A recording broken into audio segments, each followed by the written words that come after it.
This is Monocle on Design, a show where we discuss everything from architecture and craft to furniture and graphic design. I'm Nick Manise. On today's program, we visit the British Ceramics Biennial, preview some of the stories in our October issue of Monocle magazine, plus a stopover at Vienna Design Week. All that coming up on Monocle on Design.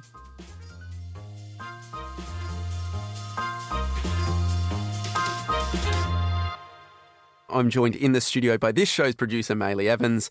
Why are we setting up the show together? Why not? Am I not allowed in the studio these days? Well, technically you're still behind a glass screen on the other side of the studio wall, but we take moments to, I guess, talk about our travels. We're both kind of on the road, seeing different things across Europe, across the UK. What have you spotted in recent weeks that's worth bringing up for our listeners? So I wanted to flag a theatre production that I saw last week at the Barbican Centre in London called La Crema. It's from the creative Caroline Nguyen, and it's just this very deft examination of the powers at play when it comes to really high profile garments. So the setup for the production is a British royal princess. It's imagined, but a royal princess and the commission of her wedding dress.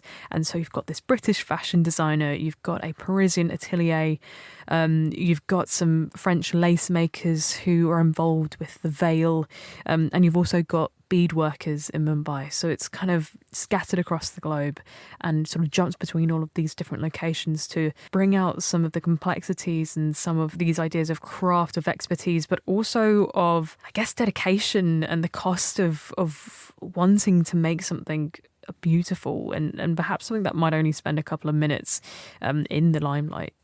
So yeah, it's a really wonderful production. It may have finished its run in London, but it will be heading to New York in October. And I believe it has just been announced that it will be arriving in Perth, your favourite place, Nick, in February. Perth, Western Australia, the greatest city in the world, my hometown. That's so exciting. What I also like about this, there's like a few things going on. There's this beautiful, I guess, like interplay between fashion and design, which we're going to hear a little bit more about later in today's show. But then there's also this wonderful leaning into the craft of a region and the specialty of a region, and not necessarily finding somebody that does it all, but finding a selection of people that combined can do it all. I think that's kind of a wonderful story, and this passing of objects of fashion between different communities to produce a final piece is absolutely wonderful. I want to be asking you, Nick. Now, where have you been Throwing learning it about back. where have you been learning about craft and expertise? I've been in Faro in Portugal on the southern coast of the Iberian Peninsula. I was there for a story on architecture, which you'll be able to read about in Monocle magazine in a few months' time. So I don't want to give too much away, but what I observed while I was there was there's all this wonderful kind of brutalist architecture, and I was speaking to some amazing architects from the region, from a studio called Pa.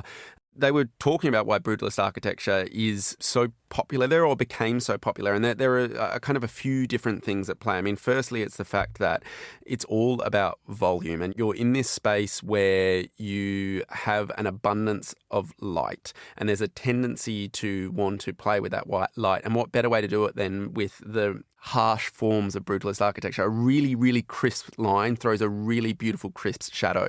They talked about that as an appealing way to work. I think the other thing is the whole idea of volume. And you, in a region like Faro, in the Algarve, you want to be spending time between the indoors and out. So having like a really clear kind of boxy structure that you can flow between the interior and the exterior really easily lends itself beautifully to that region. But what I liked more than anything was that there were all these additional kind of like geopolitical currents that kind of wove into it. So in the mid-century, a lot of the architecture in the Algarve was inspired by what was taking place in Brazilian modernism at the time, because essentially you had all these people leave Portugal due to the dictatorship. They went to countries like Brazil, made a fortune. When Salazar died and the political situation in Portugal changed, allowing people to come back, lots of these people who, again, had made a lot of money in South America came back and commissioned houses inspired by the likes of Lina Barbardi and all these incredibly talented Brazilian modernists. So you had this natural kind of back and forth between the two continents that was only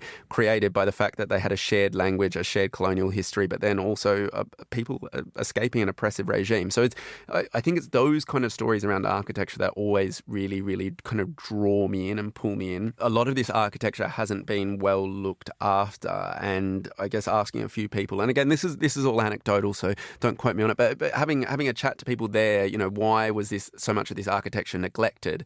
A big part of that is due to the fact that it actually wasn't overly appreciated. Like Portuguese, again, was this really authoritarian government for such a big part of the 20th century, which meant that new ideas weren't necessarily flowing into the country. So when things did come in, they were often seen as quite radical. Even if the political climate had changed, people, I guess, were kind of shocked by these things. They didn't necessarily make an effort to look after them because they didn't necessarily appreciate them, because they hadn't had, for want of a better expression, but they hadn't had the education to understand why this might be an interesting piece of architecture to look at and consider. And that is why I had such a great weekend in Faro, this beautiful confluence of ideas and architecture and design. I know I've gone on at length there, so I do need to bring you back into this chat, Mei-Li. Confluence is a nice word. You were at the British Ceramics Biennial, where I'm sure there was a confluence of ceramicists. Yes, it's not the Algarve, but Stoke-on-Trent. Come on. A lot of people do say it's the British Algarve region, the British Riviera. I don't know, but this feels like this is a constant trend through your coverage on this show. For our listeners, sadly, you are wrapping up with us here soon. And I'm wondering, is work as a ceramicist on the cards? Because you have seemingly commissioned a lot of and sent yourself to a lot of ceramics exhibitions, studios, showcases. I can neither confirm nor deny my budding ceramic journey. People would just have to keep an eye out. Maybe at the next British Ceramics Biennale. But for this one that's taking place, tell us a little bit about it. What makes this showcase important? Yes, so this is the second time that I've been fortunate enough to attend the British Ceramics Biennial. It's commonly known as BCB, and it's as you say, it's a celebration of clay. It's happening every 2 years, brings together contemporary makers and artists whose medium is clay in some shape or form. This can mean all manner of things. So amongst some of the lineup, there were some clay films, but this was a way to bring in more international artists. As you can imagine, transporting vessels, which might be quite big in size, quite delicate, can be difficult, and particularly if you think of some of these artists who might be emerging or maybe not have that support, being able to explore their medium through digital means is often a way that they can be involved, be sort of showcasing their work and getting their name out there in a way that's a bit more accessible. So that was a really wonderful addition to this year's lineup. It took place in the former Spode factory. Now, this is an English brand of pottery and homewares that was founded in 1770. The factory is now closed, but provides a really beautiful backdrop to some of these works, and there's lots of space between the installations, which means that you have real room to breathe, and that was something I noticed. And I spoke with some of the associate artists. We'll hear from one of them later on, Sarah Fraser, who actually worked on this Rammed Earth project. But first we're going to hear from Claire Wood. Now, she's the artistic director and chief executive of the British Ceramics Biennial. And she's beginning here by sharing why this year is of particular significance for Stoke-on-Trent, which is both celebrating its centenary, but also it's been granted, World Craft City status. So this is an excellent time for all of this to be happening.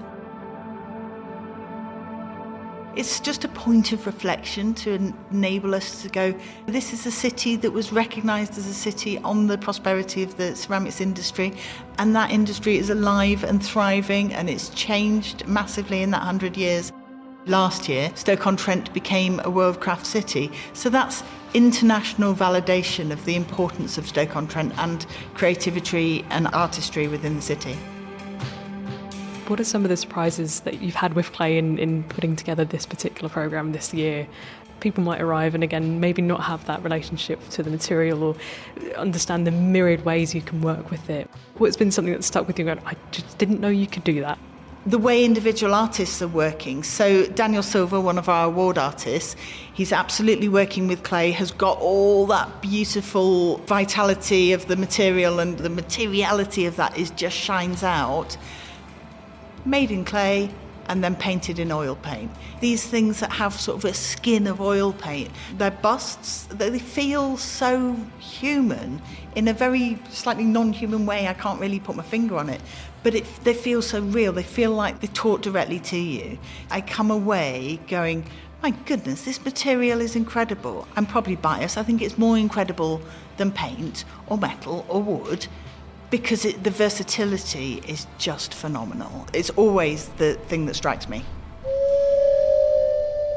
One of the pieces that I'm really enjoying for this biennial is called Raverina's Dance Floor by a Portuguese artist called Carolina Garfo. And Carolina's been collaborating with lots of people. I think this is fascinating just because of the way it came about. So a few years ago, I was in Portugal and I saw the artist film that Carolina had made, which is a fictional film. As you get 2/3 of the way through the film, it suddenly had something to do with clay, and I was like, hang on a minute, there's something here. That was a chance viewing on my part, and then we came back, we made contact with Carolina and said, this is what we do, are you interested? And here we are, quite a while later, with a scene from that film realised as an installation within the biennial with brilliant support from the Calouste Gulbenkian Foundation to enable R&D work from Carolina. There's a lot of research that's gone into that to manifest itself as it does here in this beautiful, wonderful piece that brings together ceramics and sound. I'm absolutely delighted with it. Though the biennial isn't themed, many of the works on show from different artists have layers of resonance and natural themes seem to emerge, the environment being one example. The installation Rare Earth Rising from artist Mena Shaw draws attention to the issue of mineral depletion and deep seabed mining. Geometric 3D forms of clay that was once part of the deep sea beds in the South Pacific Ocean.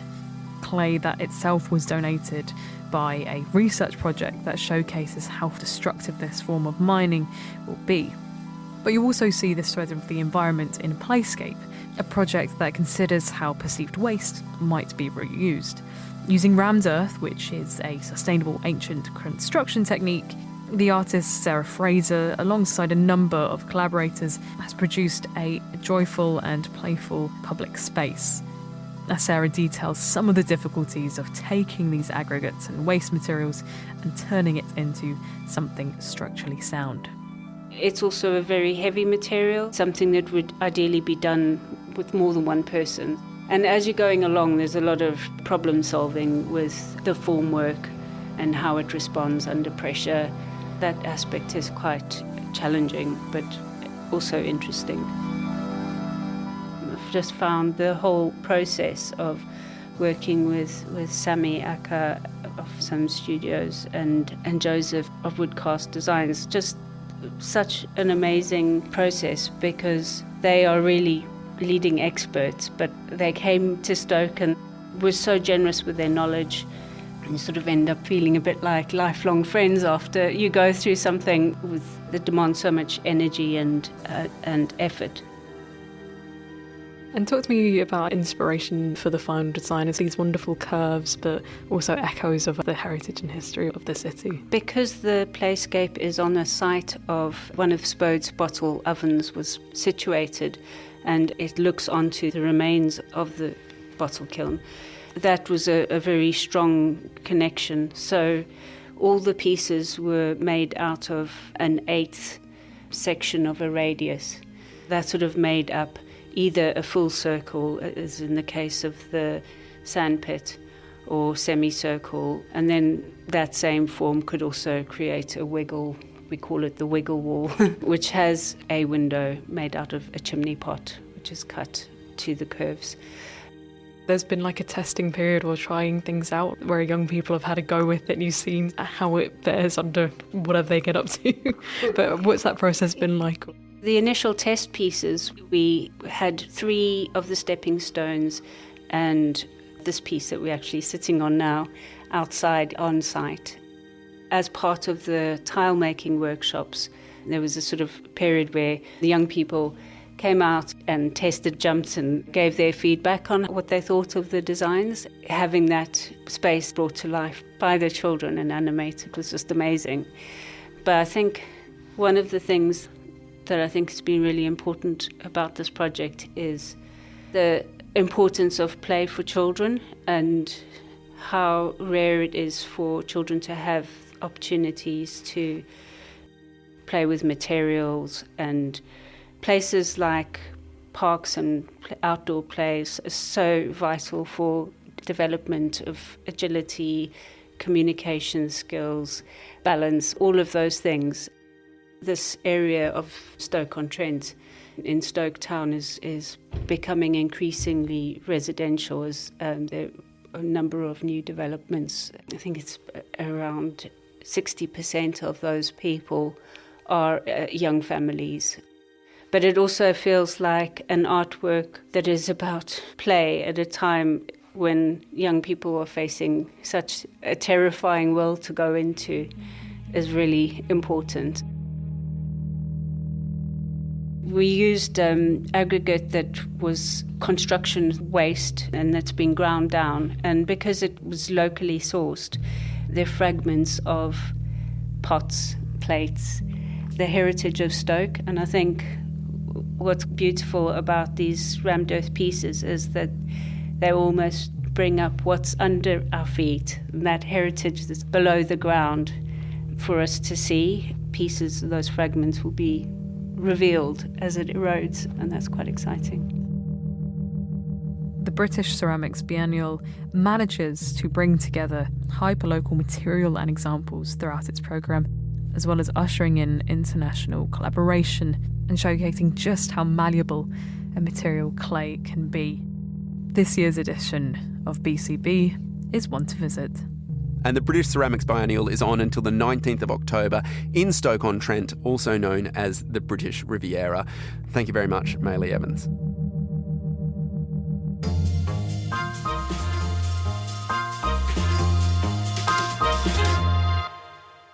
I'm now joined in the studio by Monocle's associate editor, Grace Charlton. Hello. Hi. We sit next to each other, but it feels a little bit performative every time we have to come on the radio. I feel like our voice changes, cadences change, Yeah, you ask me questions and passive aggressive, but fair.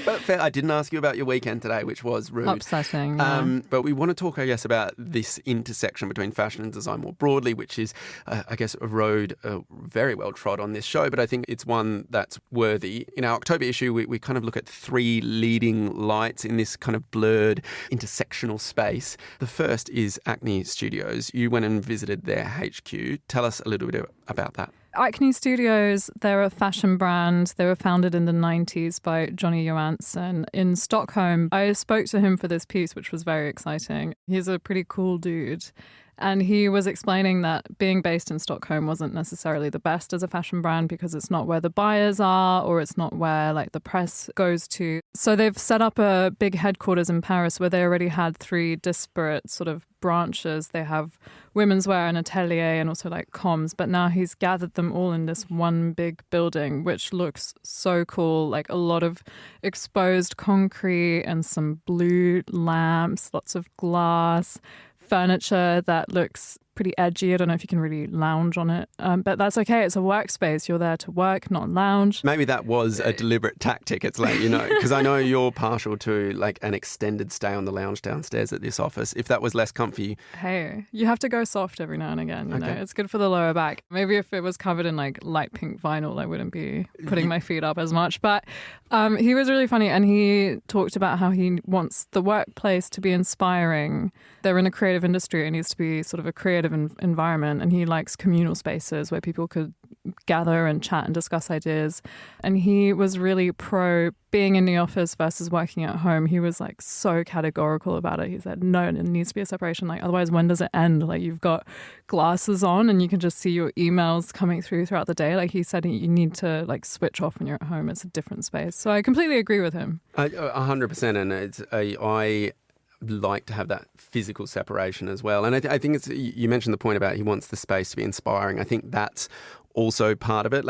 As you kind of mentioned a few of the different spaces there, but I know they have a gorgeous courtyard space as well. So there's this interior-exterior flow. It's hard to, draw influence and have those moments of spontaneity that happen when you bump into a colleague, perhaps from a different team, when you're sitting at home at your kitchen table.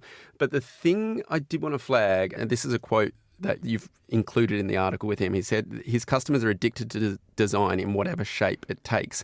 And I really liked that as an idea. Like, yes, it's a fashion brand first and foremost, but the physical spaces also need to be a reflection of that. Where else did he take this discussion about design with you? He gave us a good little anecdote about in the 90s going to New York. I think he went to Bendel's or Barney's, one of those big department stores, and they said they wanted Acne Studios to be in the homeware area and not necessarily the fashion area. And apparently the reaction was just like, no, they're not the same thing. Fashion and design are separate.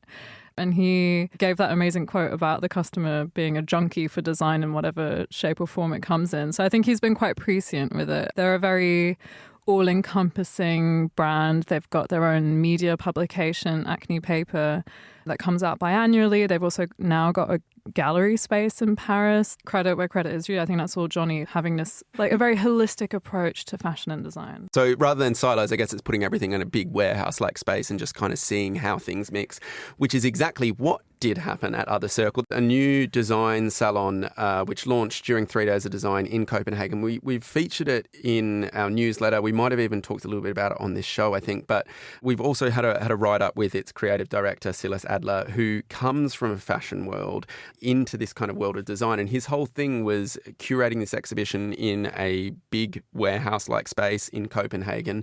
His aim here was to bring together 50 participants from across the creative sector. So often at these design fairs, like 3 days of design, it's just people that make furniture or specialise in furniture. Whereas he was bringing in Noma Projects, Atelier September, like these amazing food brands who were sitting alongside bigger Italian brands like Mare Italia and smaller designers. It was this real beautiful melting pot. And it was about looking at creative culture beyond disciplines. So I want to ask you, Nick, because we've been sort of covering this intersection of fashion and design for a little while, and I know that sometimes you're a little bit reticent to see your territory encroached on by fashion types in their leather jackets and their sunglasses indoors. Are you changing your opinion a little bit? Like, how do you feel about it? I think for me, it's more, and what I like about this is that it's not standalone. I think so often it can be very easy for a big fashion house to just put on its own showcase during a design where you can kind of suck all the oxygen out of the other brands that are trying to present work. What I like about this is that it's not happening side by side, but happening together. So there were fashion designers in there mixed with furniture designers, again, mixed with food and people that are specialising in architecture as well, and scenography and installation design. So it really was, if we're going to go for a food analogy, a tapas of different industries sitting across the table. That's where I like this kind of intersection. What I do also like about this is it's recognising that maybe some of the most creative people, you can't box them in. And it immediately made me think of Thomas Heatherwick. I know he's incredibly divisive. Some people do like his work, some people don't like his work. But I think what's undeniable is that his skill set spans everything from object design to small things through to whole neighborhoods that he's designed in Tokyo. It's him applying, I guess, his vision and his understanding of people to a host of different scales. And I think that's worth exploring. I think when somebody has a really strong eye or a really strong understanding of what people want, not siloing them or pigeonholing them means that they can really deliver things that benefit people across all scales. Very diplomatic. I love it. Is there somebody that jumps out at you? Do you have like a big multidisciplinary, a polymath? Is there somebody else we can look to as like a benchmark in this area? Maybe Yanni, who's currently the creative director of Ittala, the Finnish glassware brand, who's also in the October issue of the magazine if you want to pick it up. So that's this wonderful trio of Acne, Other Circle with Silas Adler, and Ittala with Janni Vepsalainen. And she used to be a designer of knitwear at J.W. Anderson, and now she's heading up this glass brand. But she's sort of brought in a new branding. It was a bit controversial at the time. We did an episode about it. I'm all for it, the cross-pollination. I think so. And I'm also for like not being afraid to shake things up. And I think that's what's so wonderful about this. So Yanni as well, it's quite phenomenal to see how she applies her skills across things that are so different. But actually in her mind, and again, it's both of them, whether it's glass or knitwear, it's about working with raw materials and creating something completely new. I guess it's different as well if you're not actually in the factory making the glass items. Like she's sort of more of an overarching presence rather than actually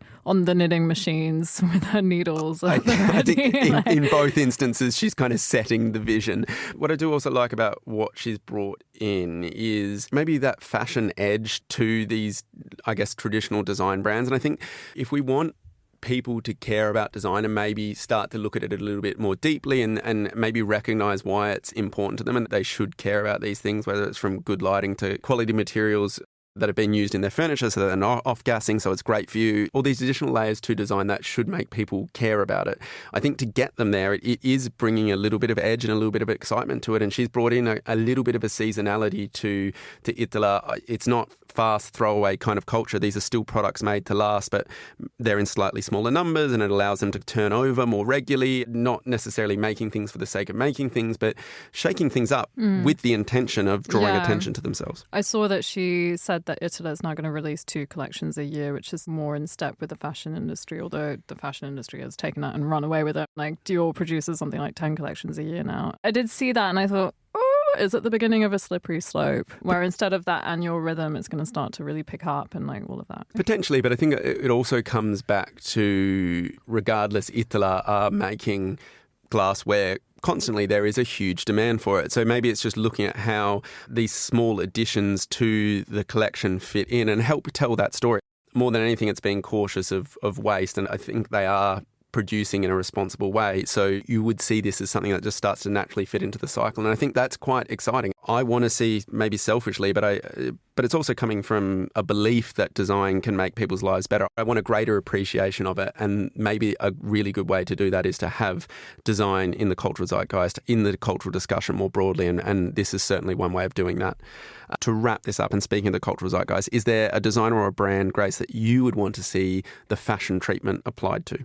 So there's a British brand called Urbanism, and they are heritage. They've got an amazing back catalogue, an incredible archive, made in the UK, like gorgeous. But for some reason, I don't know what's happened over the past few decades, they've just become a sort of John Lewis type brand that isn't necessarily cool anymore. But I think they could be zhuzhed up by someone in a leather trench coat and sunglasses. You do often wear a leather trench coat and sunglasses. I work across both. I think this is Grace's application for creative director role at Urbanism. Someone really cool. Absolutely. I think that's a perfect place to wrap up with you as creative director, as Urbanism, and our listeners hopefully picking up a copy of Monocle's October issue, which is on newsstands now.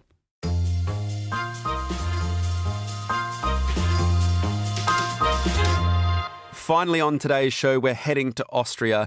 Their Vienna Design Week has long established itself as an institution. Now, in its 19th edition, it's showcasing the very best of Austrian and international design. Each year, the festival sets up camp in a different part of the city, and this time the Festival Centrale is housed in a former car dealership in the 4th district. Further exhibitions and installations are also scattered across the city.